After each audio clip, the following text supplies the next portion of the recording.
Hey guys, this is Colin with Alpine. Today we're going to be installing our DVR-C320R advanced dash camera into our silver Alpine Jeep JK behind me and showing you why this might just be one of the best upgrades you can make for your Jeep.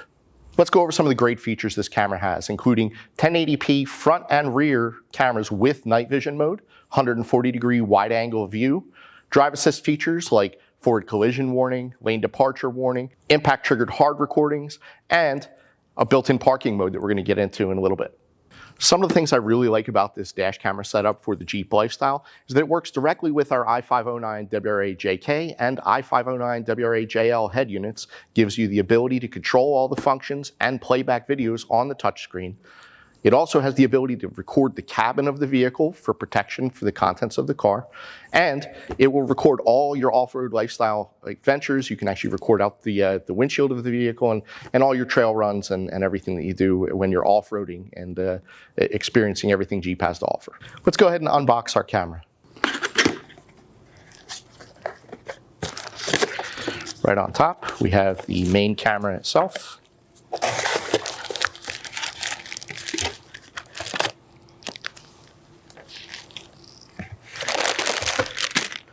We have some of the necessary cords.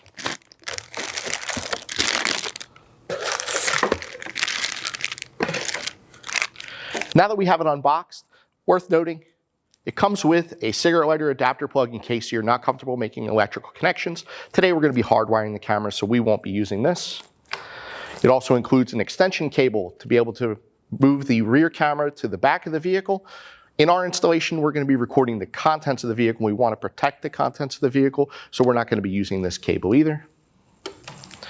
It includes the power cable for the rear camera, the main power harness, our rear camera, the front camera itself, and quick install guide, and even an SD card adapter to be able to plug SD card into the computer. Some of the things you want to have on hand: some paper towels and glass cleaner. The 7mm I have on an impact gun, panel tool, a 10mm for disconnecting your negative battery terminal, some wire strippers,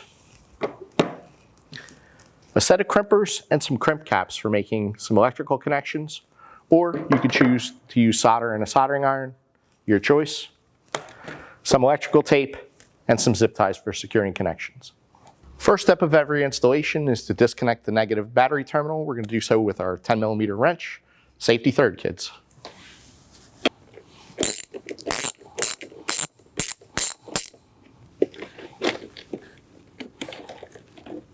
So let's get started. This vehicle already has our i509 WRA-JK installed, so we're going to go ahead and remove the bezel to give us access to the connections behind the radio. We're going to start by just pulling gently on the bezel. It's all pressure clips, so it comes out very easily. There's one connection behind the bezel that you press the release tab and the connection comes off, and then our bezel is out. Next, we'll use our 7mm to remove the screws.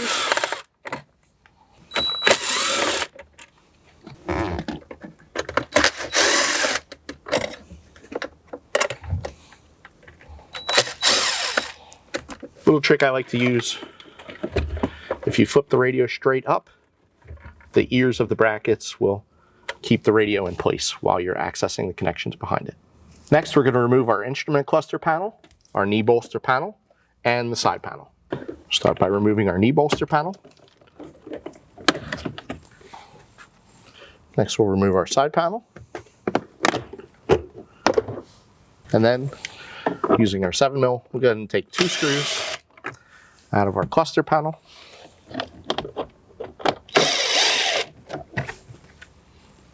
And our cluster panel just pops out. Next, we're going to go ahead and run the wires for our 2 cameras, making sure we leave enough slack to mount them later. To run our wires, we're going to go ahead and pop out this one panel clip right here just above our rear view mirror. That'll give us access to under the panel, and we can pop the connections right above the clip.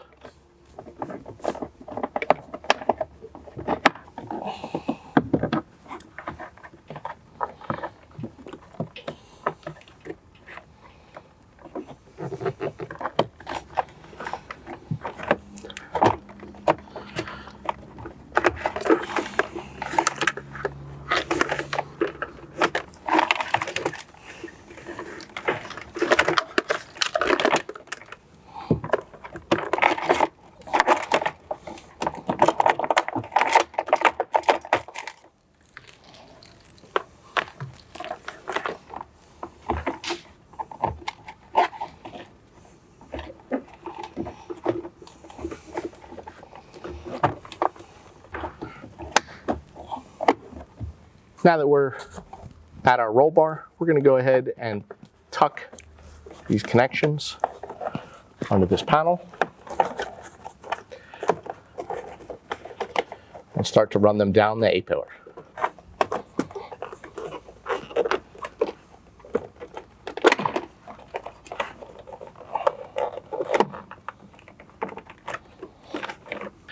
Now that we're down at our side panel, I like to make our rear camera connection here because there is a fair amount of excess. This is a convenient place to tie it all out of the way.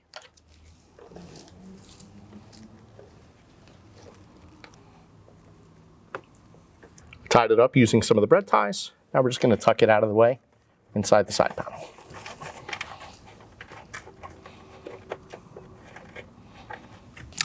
Next, we're going to take our main cable with our power and radio connections and snake it over to the center of our dash.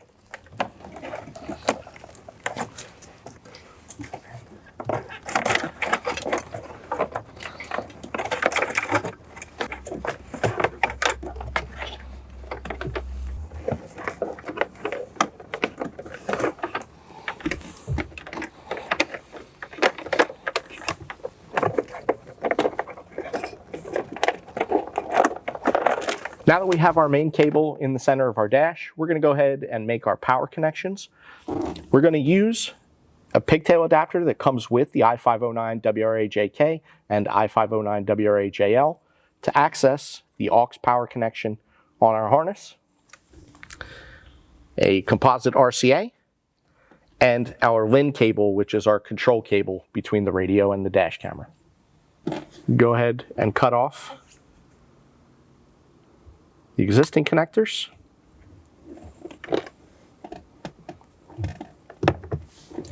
We can use our wire strippers. Strip back our constant, ignition, and ground connections on both the harness and our pigtail adapter.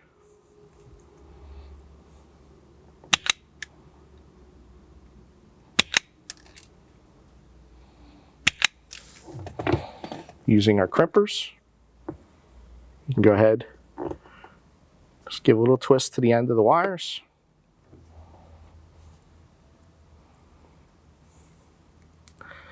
Add our crimp connector.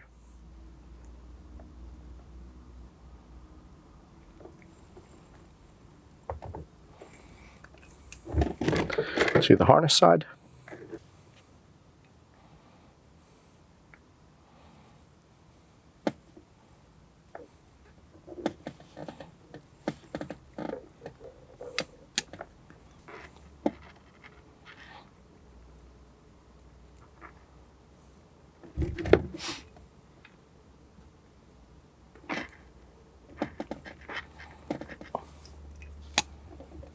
And collar for collar, match up the connections on our pigtail.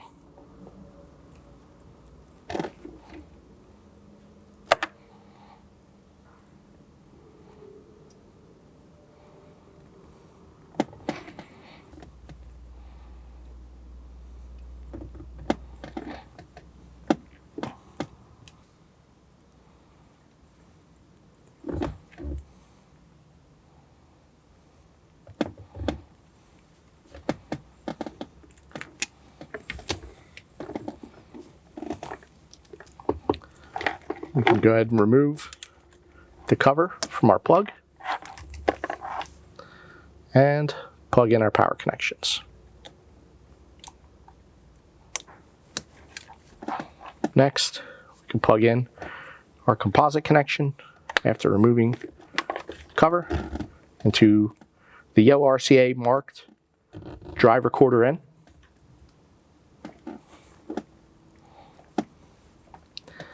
And last, our LIN cable, which is our control cable. And our connections are done. Next, we'll tidy up our connections. You can use a zip tie, or I like to reuse the bread ties that came with the cables, since they're easy to open and close for future serviceability.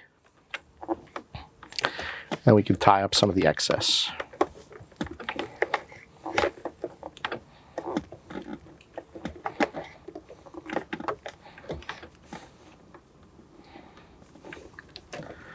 Then tuck your cabling out of the way, making sure to stay clear of the air conditioning vents.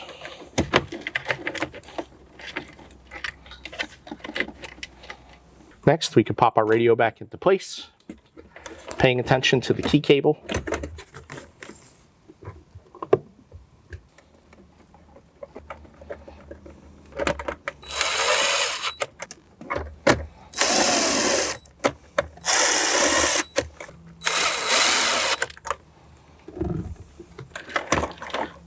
Now we can go ahead and put our cluster bezel back on.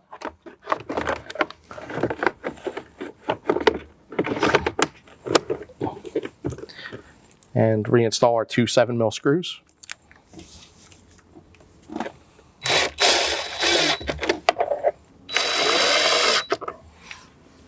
Next, we can reinstall our knee bolster. Just hooks in the bottom and clips back into place. And then last, we can plug in our bezel.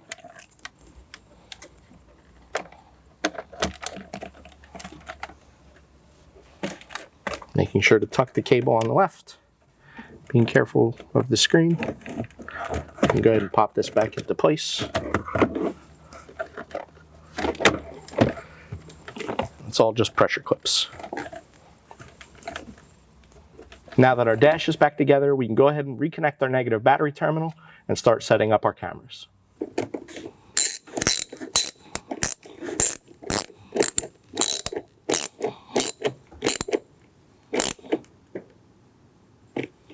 Now we're just going to take a second to clean the inside of our windshield to prep it for mounting the camera.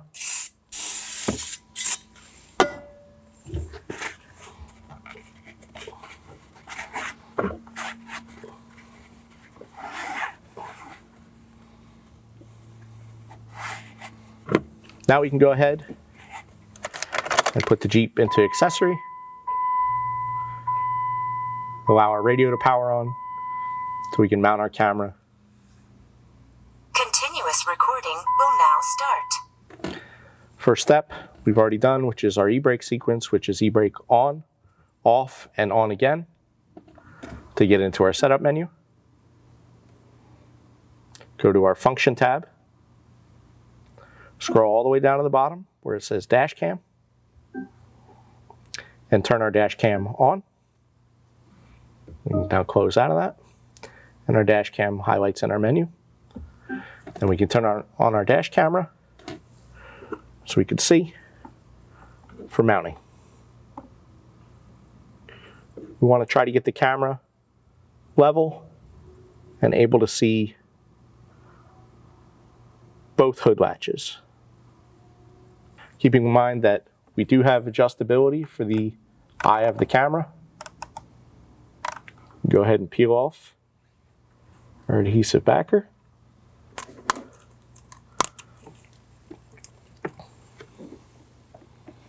And then mount our camera into place, making sure that we have good visibility out of the windshield and we get the camera as level to the windshield as possible.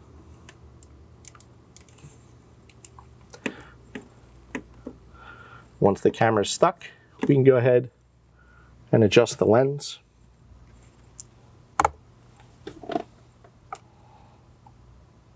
And aim it so it just gets the edge of our hood. Next, we can go ahead and mount our rear camera, paying careful attention to the word top. Cable needs to face the left. We'll go ahead and peel off our backer. And I like to put it right below the main camera.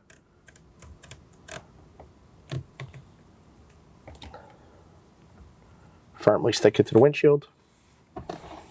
Make sure we have good visibility of the cabin of the vehicle. We're good. You'll notice we have a little bit of excess slack here. We can go ahead and pull that out to the A-pillar.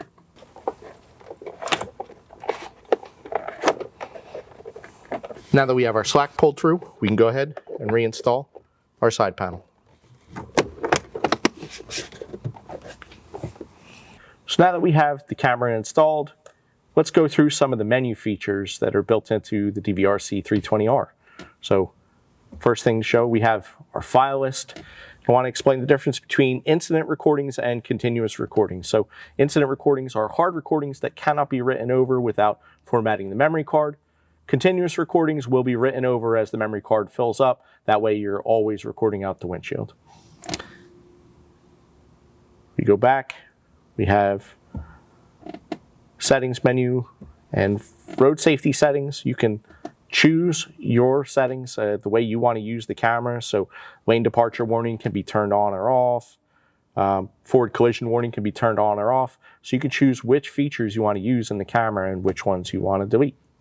So one of my favorite features is the manual record button. So by pressing that button, you can make a hard recording that cannot be written over accidentally. That way when you're off-roading and you want to share your adventure and you want to make sure that it's captured, you can tap that button and it's going to permanently write that to the memory for you. Next, we can go into the settings menu. I'm going to show you one last great feature, which is parking mode. Parking mode, if we go into the settings, we can choose record settings, scroll down one page, and there will be a button for parking mode. Parking mode has the option to do recording of both the outside of the vehicle and the inside of the vehicle under either motion detection, time-lapse footage, and there's even an energy saving mode. So if this is recording and your vehicle's battery starts to run low, it will automatically shut itself down to prevent your battery from going dead. If we back out to live view, it's going to record in parking mode everything happening out the windshield of the vehicle, but more importantly, it's going to record the contents of the vehicle as well because we mounted the camera up in our windshield. That's basically going to give you visibility of what's happening inside the car at all times. So I also want to mention that if you do not have one of our head units that controls the dash camera, all of these functions are also available through the app. So you have the same full control from your smartphone. So that wraps up the installation of our DVR-C320R. If you found this information and video helpful, please smash that like button, subscribe to Alpine TV, and if you have questions about the installation, feel free to leave them in the comments, or you can look me up on Facebook under Alpine Colin and shoot me a message there, and I'm always here to help. Thanks guys, happy Jeeping.